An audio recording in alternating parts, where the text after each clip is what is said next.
Well, I thought I'd decide to do a continuation of regrets I have about having been raised in the Watchtower cult.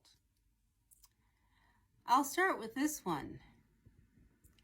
When I was about 14 years old,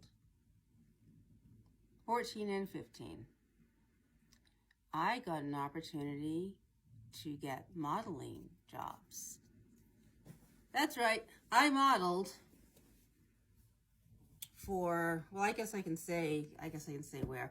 Massachusetts, a Massachusetts modeling agency. There were some new witnesses, some new converts whose kids, they would drive out to the city of Boston, and you know those cute little kids you'd see in the department store catalogs? That kind of modeling. And they were making really nice money. They had a gorgeous little girl and a cute little boy, and they just had regular gigs going back and forth from, you know, our small town to Boston, and they got paid very well, and they had connections to people in New York. So the wife approached me one day and she said, "You know what? Why don't you model?" I'm like, okay. Mother didn't have any objections and just said whatever. So a good friend of mine who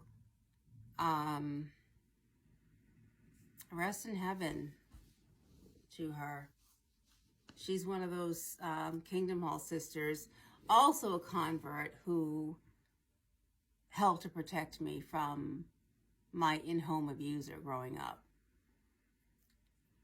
But she made sure that I made it to those shoots, and I modeled lingerie, underwear, bras, pajamas. That's what I did. And I was able to buy the best school clothes, you know, let's see. I did have summer jobs later on, but that year I was able to buy the best clothes because the money for those modeling jobs was so good. And then one day, we got a little visit from the Kingdom Hall elders. And they told my mother, you can't let her do that. She can't model. It's worldly. It's going to invite Satan and his demons. And that was the end of it. I felt so horrible. I felt so bad. I was so upset. Now, I had already had a breakdown at age 13. I had already developed what they now call complex PTSD with panic disorder. And some light came into my life and things really lifted. I felt confidence. I felt alive. I felt pretty. I felt not embarrassed, because the year before I had to wear hand-me-downs to school. When I started high school, I had to wear other people's hand-me-downs because there was no money. And speaking of no money, you know what? I just recently found out. I was researching Jehovah's Witnesses and poverty. And I'd done that before, but this year I came up with something. I found something I'd never seen before and I didn't even know.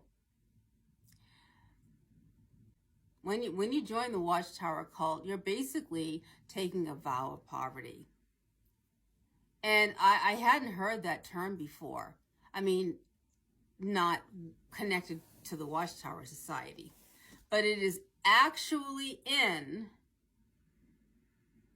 the Watchtower literature. And I just might include a little snippet of that. Yeah, I'm going to do that. I'm going to put that right in the video.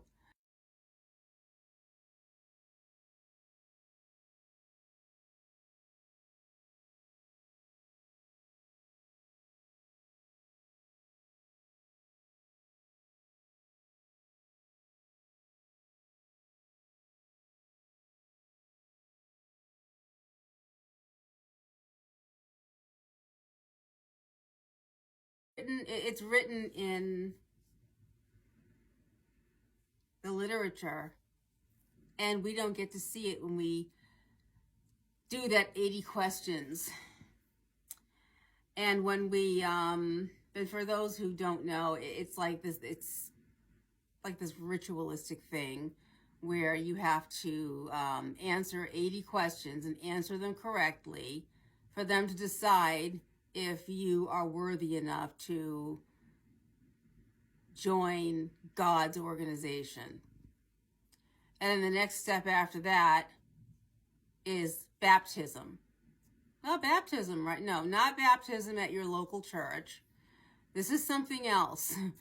When you get baptized, you're signing your life over to something evil. And that brings me back to the whole vow of poverty thing. And my personal belief is that a lot of things are metaphysical. And so even though we didn't see, oh, vow of poverty, here's my signature, even though that didn't happen, just by doing the 80 questions, just by submitting to this organization and these men, just by doing this baptismal ritual,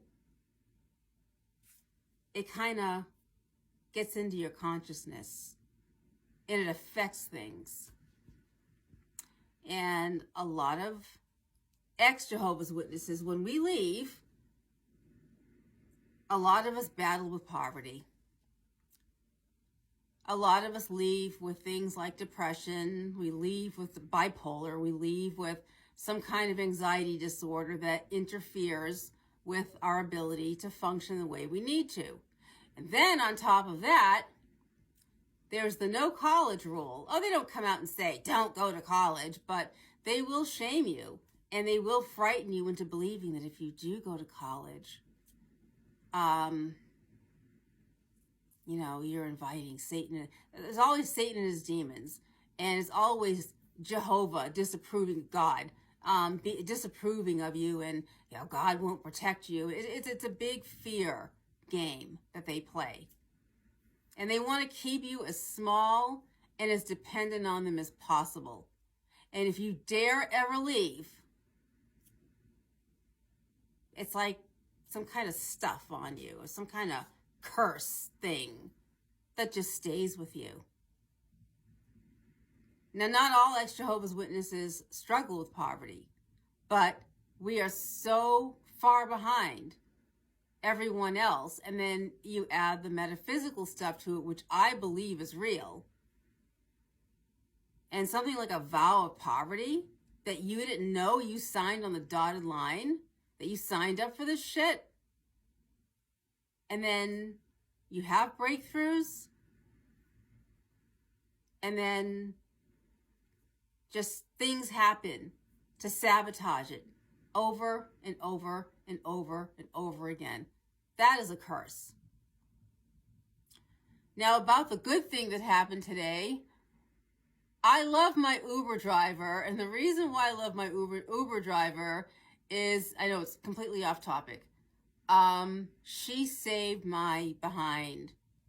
I left important documents and bank information and everything in the Uber. I flaked, I was rushing, and I'm thankful to my Uber driver for saving my behind, because I'll tell the rest of the story in the next video, and a little more about Watchtower too.